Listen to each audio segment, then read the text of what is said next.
Olá, bem-vindos a mais um Pílulas de Plenitude, tudo que você sempre quis saber sobre plenitude, mas não tinha a quem perguntar.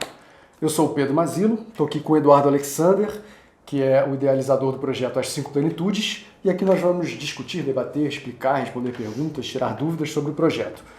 E para você mandar sua pergunta, é só você mandar ou então ligar para o número que está aparecendo no seu vídeo. Opa, peraí que já estou tocando. Alô? Ok.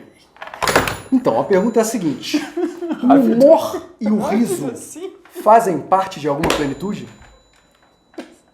Diz aí, Eduardo. Fazem. Qual é a plenitude? A plenitude da consciência, né? A gente chamou com esse nome, né? Porque assim, tem nomes, né? As coisas têm nomes em sânscrito, em chinês,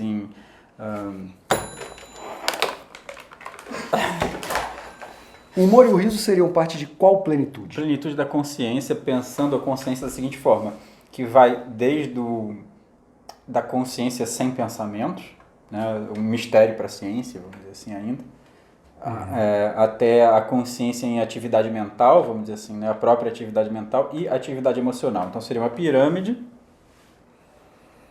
e que a plenitude da consciência ela vai tá pensando também, ou está incluída nesse pilar, a plenitude emocional, ou a capacidade de geração de emoções nutritivas.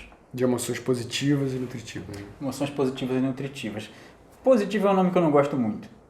Por quê? Porque, por exemplo, a vivência da tristeza é uma emoção que pode nutrir. A tristeza tem a sua função ela tem uma função também. Ela tem uma função. E com essa função, as pessoas associam ela a sofrimento e associam, portanto, a uma emoção negativa. Eu não gosto muito dessa separação. Entendi. Né? Então, desse ponto de vista, todas as emoções, todas elas, positivas e negativas, que a gente considera positivas e negativas, teriam alguma função, poderiam ter alguma função nutritiva. Por exemplo, raiva. Veja bem, o que a gente chama de negativo, que todo mundo vai falar, isso é negativo mesmo, vamos colocar assim, ódio, né? Cultura do ódio, como a gente está vivendo agora. Ali no estado bruto, não.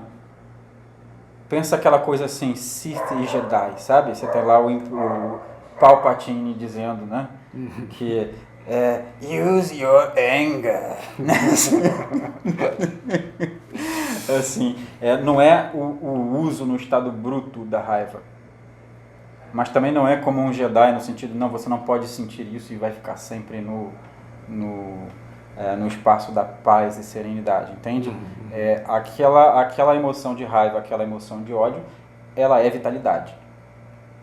Mas para ela se tornar saúde, ela precisa ser processada, adequadamente processada. Então, o que se desenvolve na medicina vitalista é a capacidade de processamento. E a capacidade de sentimento. Né? Então, o que às vezes não é... Você pode também entender essa questão positivo e negativo para o riso, mas o riso também pode ter função negativa. Tipo, você já riu até o seu diafragma parar e você não conseguir respirar? Acho que todo mundo já teve essa experiência. Nesse momento, a vitalidade do riso se torna negativa. Ela impede o fluxo e os movimentos. Entendi. Entende? Então não é tanto assim. Positivo ou negativo depende se o corpo / psique, né, tem capacidade de processar aquela carga de vitalidade que atravessa. Né? Mas a gente pode expandir isso das emoções. Eu vou usar a metáfora dos sentidos, que a gente falou muito dos sentidos em outros vídeos. Né? Pensa assim, cada órgão está associado a um sentido e cada sentido está associado a um sabor. A sociedade atribui sabor amargo igual a ruim, sabor doce igual a bom. Entende?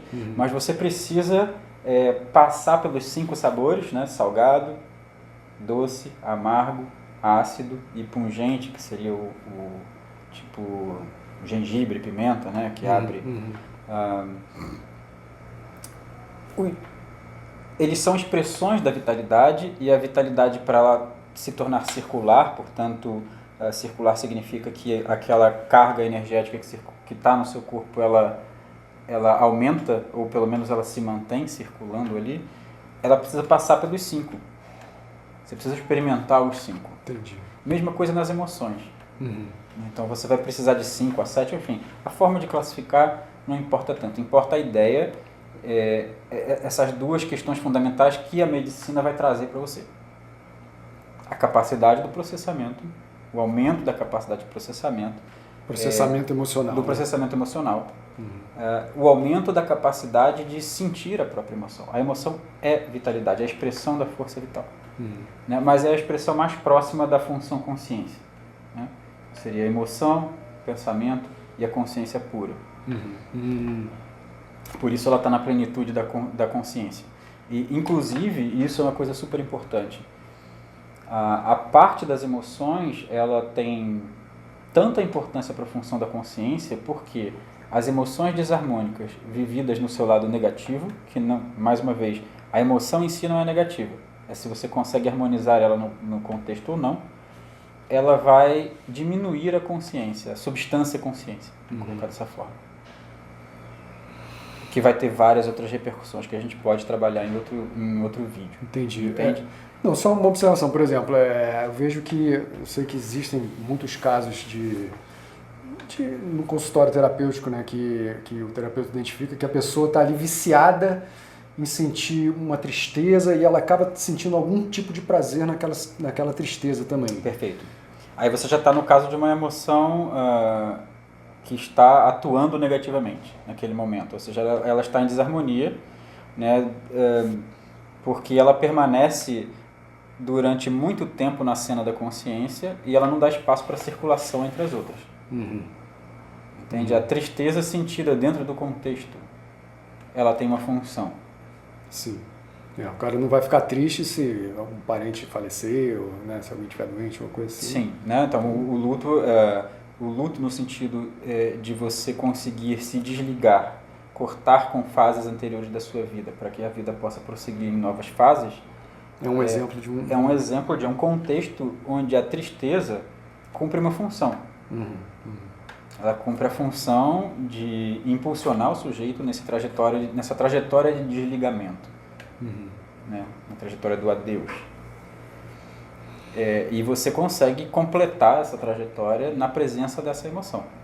Agora, se o sujeito vive na presença dessa emoção o tempo inteiro e ele nunca sente alegria, aí isso vai virar fator patogênico, ou seja, vai empurrar o sujeito na direção do adoecimento. Então a gente está numa outra questão fundamental das medicinas vitalistas. Todas elas entendem e leem o mundo e o ser humano nesse lugar do psicossoma, né? Sempre há uma relação entre consciência, pensamento, emoção e fisiologia orgânica. Entendi. Então, nesse contexto, o riso e o humor entram, por exemplo, o cara assistir uma comédia, ou então um espetáculo engraçado, ou alguém mesmo fazer a pessoa rir muito, assim, contar uma piada.